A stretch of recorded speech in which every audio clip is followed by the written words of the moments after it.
ഇത്തരത്തിലാണെങ്കിൽ വർഷങ്ങൾക്ക് ശേഷം വിക്രത്തെ കണ്ട് സന്തോഷിച്ച് അച്ഛൻ അങ്ങനെ പ്രിയ പ്രേക്ഷകരെ വിക്രമാണെങ്കിൽ ജയിൽ മോചിതനാവുകയാണല്ലോ.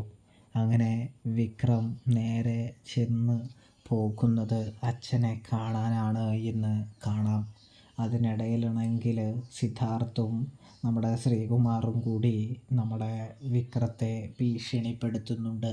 ഇനിയുള്ള കാലം നിനക്കത്ര നല്ല കാലമൊന്നും ആയിരിക്കില്ലെന്നും നീ എന്തായാലും നിൻ്റെ ജീവിതം ഞങ്ങൾ ഇരുട്ടിലാക്കുമെന്നും പറയുന്നൊരു കാഴ്ച കാണാനായിട്ട് സാധിക്കുന്നു.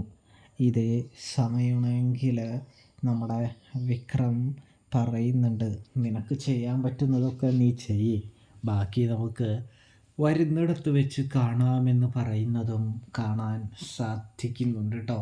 ഇതേ സമയമാണെങ്കിൽ നമ്മുടെ വിക്രമിൻ്റെ ചേട്ടൻ വന്നിട്ടുണ്ടാകും. ചേട്ടൻ്റെ കൂടെ വിക്രം വീട്ടിലേക്ക് പോവുകയാണ്.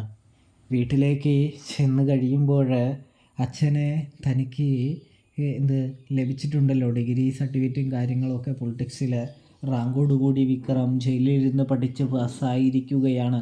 അച്ഛനെ വിക്രം അത് കാണിക്കുമ്പോൾ അച്ഛൻ ഒരുപാട് സന്തോഷമാവുകയും വിക്രത്തെ കെട്ടിപ്പിടിക്കുകയും ചെയ്യും.